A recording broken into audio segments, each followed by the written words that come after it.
Hello, আসসালামু আলাইকুম সবাই। আপনারা সবাই কেমন আছেন? আজকে আমরা খাবো এই শীতের ভিতরে পিকনিক। তো এর জন্য আমরা আজকের পিকনিকের আইটেম হলো গরুর মাংসের তেহারি। তো এর জন্য আমরা সবকিছু প্রস্তুত করে নিচ্ছি। তো এখানে মাটির চুলা বানানো শেষ। তেহারি রান্না করার জন্য এখানে আদা বাটা, রসুন বাটা, এলাচ দারচিনি বাটা, পেঁয়াজ বাটা, কাঁচামরিচ বাটা এবং কিছু দারচিনি, আস্ত এলাচ এবং তেজপাতা, কিছু আস্ত মরিচ এবং পেঁয়াজ কুচি। তো এখানে তিহারি রান্না করার জন্য এখানে মরিচ বাটা, দারুচিনি বাটা দিয়ে দিল কিছু পরিমাণ, জিরা বাটা দিয়ে দিল কিছু পরিমাণ, আদা বাটা দিয়ে দিল, রসুন বাটা, আদা বাটাটা একটু বেশি করে দিতে হবে, তাহলে খেতে অনেক মজা লাগবে। এবং এখানে কিছু পরিমাণ পেঁয়াজ কুচি দিয়ে দিল। পেঁয়াজ কুচি দিয়ে এখানে মাংস নিয়ে নিয়েছে 1.5 কেজি পরিমাণ। এখানে সব মশলা দিয়ে কিছু পরিমাণ টক দই দিয়ে দিব। এরপর এখানে কিছু পরিমাণ টক দই দিয়ে দিব। 1/2 কেজি টক দই আছে, ওখান থেকে অর্ধেক দিয়ে দিব।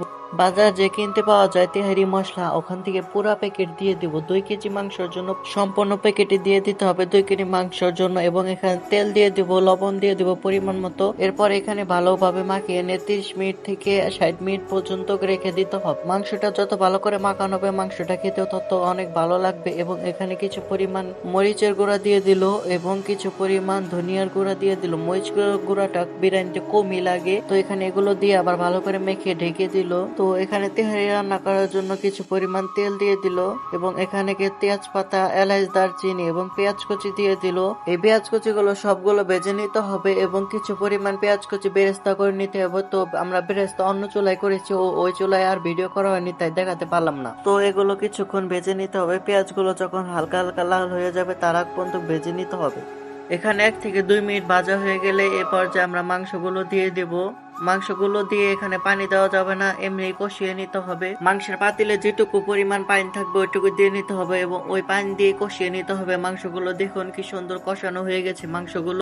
এই পর্যায়ে অনেক সুন্দর গ্রান বের হয়ে গেছে। তো এই পর্যায়ে আমরা আবার ঢেকে দিব এবং কিছুক্ষণ পরে আমরা লবণটা দেখে নিব। এরপরে মাংসগুলো হয়ে গেছে। তো এই আনন্দের ভিতরে আর ক্লিপ নেওয়া হয়নি। মাংসগুলো 30 মিনিট থেকে 45 মিনিট পর্যন্ত রান্না করলেই হয়ে যাবে।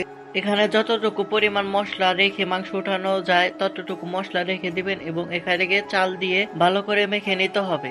চাল দিয়ে ভালো করে মেখে নেবেন, যত তত পরিমাণই ভালো লাগবে। এবং এখানে আমাদের মাখা হয়ে গেছে এবং পাতিলটা চুলায় বসিয়ে দিব এবং কিছু পরিমাণ ভেজে নিব চালগুলো ভাজা হয়ে গেলে এখানে মাংস দিয়ে এবং একটু মিশিয়ে নিব এবং মিশানো হয়ে গেলে এখানে পানি দিয়ে দিব। আমাদের এখানে 2 কেজি পরিমাণ পোলাও চাল ছিল, এর জন্য আমরা এখানে 4 কেজি পরিমাণের পানি দিয়ে দিয়েছি মেপে এবং কিছু পরিমাণ কাঁচামরিচ দিয়ে দেবো উপর দিয়ে এবং এখানে কিছু পরিমাণ লবণ দিয়ে দিব। লবণ দিয়ে ভালো করে মিশিয়ে দিব এবং ঢেকে দিব।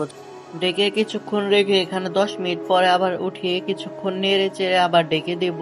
এ পর্যায়ে ঢাকনাগুলো খুলে আমরা এখানে কিছু পরিমাণ পেঁয়াজ বেরেস্তা দিয়ে দেব উপর দিয়ে এবং পেঁয়াজ বেরেস্তা দিয়ে কিছু।